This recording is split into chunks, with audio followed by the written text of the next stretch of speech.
나는 아들에게 큰 실수를 했다. 나는 아들에게 잘못된 일을 했다. 이 이야기가 자백이며 오랫동안 감춘 고백이라고 여길 수 있다. 그러나 결국은 같은 상황을 겪고 있는 여성들이 나의 실수를 거울 삼는다. 화려한 도시에서 멀리 떨어지며 고등학교를 갓 졸업한 소녀를 좋은 곳에 시집을 보내는 시골에서 태어났다.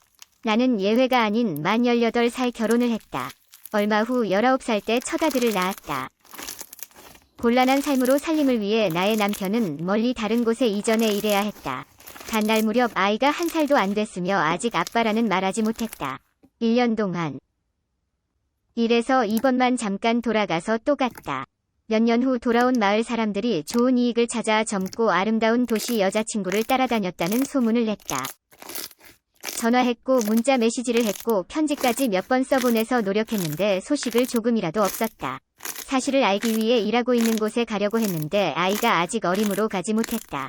사실을 알아내기 위해 나의 남편을 따라가는 탐정을 고용했는데 이미 작은 마누라 있었다는 사실을 알게 되었다.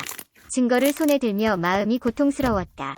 혼자 묵묵히 아이를 키우며 고독하게 살며 배신한 남편은 후회하며 돌아가기를 바라며 기다렸다. 15년 이미 지나가 버렸다. 모자 이 사람은 서로 의지해 살면서 아버지가 없는 형편에서 살며 사람들에게 비웃음을 당했다. 친구들이 나의 아이는 아버지가 없다는 말로 괴롭히고 차별하기에 말이 적어지며 마음을 열어 같이 이야기를 나누는 유일한 사람은 어머니이다. 아들의 유년기를 보상하며 자격지심을 완화하며 아버지의 사랑을 보충하기 위해 나는 정성을 다했다. 그리고 30살은 넘는 여성인 나는 남편 없이 외롭게 살아야 하며 남성의 구슬리는 말을 무시하며 열심히 일한다. 세월은 아무도 기다려주지 않는다. 나의 어린 아들이 자라서 키가 크며 건장한 소년이 되었다. 절대 변하지 않는 유일한 습관은 어머니와 잠을 같이 자며 낯선 사람과 의사소통하는 것을 좋아하지 않는 것이다. 몸이 큰 소년이었지만 힘들고 슬플 때마다 어머니의 품으로 와락 덤벼들며 애교를 하는 것도 서슴지 않는다. 아마 어머니의 외로움과 상처를 이해하는 만큼 성숙하며 서운하지 않고 위로를 받으려고 노력했다. 나는 그렇게 생각하며 나의 아들은 심리와 생리에 대한 변화가 있으며 사춘기가 된 아들의 여자에 대해 궁금하고 갈망하는 것도 생기는 것을 모르고 있다. 한 번은 아들은 따로 방을 쓰라고 제안했는데 거절하며 나랑 자야 한다고 했다. 심지어 아들은 나를 그렇게 소중히 여기는 것도 기쁘다. 나는 아들을 위해 정성을 다해 물론 아들은 나에게 효도하기를 바라기 마련이다. 하지만 오늘 아침에 이상한 일이 있었다. 깨었을 때 아들은 먼저 일어나 화장실에 오랫동안 틀어박혀 있었다. 어디가 아픈 줄 알아서 물어봤는데 괜찮다고 해서 20분 더 있는 것이었다. 이불을 덮을 때 아들 옆 이불이 조금 젖은 흔적을 보며 화장실에서 나갔을 때 씻고 옷을 빨았다고 부끄럽게 말하고 아침을 걸러 학교에 간 일을 통해 무슨 일을 알게 되었다. 아들은 성장하며 더 아들과 잠을 잘 수 없다는 사실을 알게 되며 어머니라도 남녀가 유별한 것을 부인할 수 없다. 이튿날 아침에 아들의 짐을 다른 방으로 옮겨놓고 너 이제 곧 성장하니까 따로 방을 써야 한다 라고 말했다.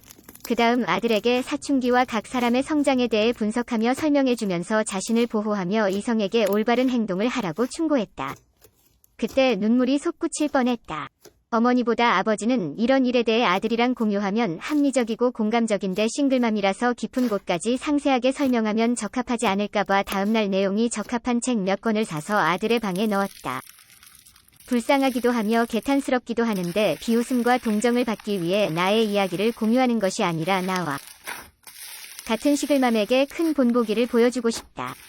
여러분이 어머니라서 자식을 이해하기 위해 노력하며 자식은 사춘기에 도전을 받기 위해 지식을 충분히 보충하며 특히 나와 같은 상황에 겪은 사람은 좋고 적합한 해결 방법을 찾기를 바란다. 이 이야기를 들어주셔서 감사합니다. 이 사연을 듣고 느낀 점을 댓글로 남겨주시면 감사하겠습니다.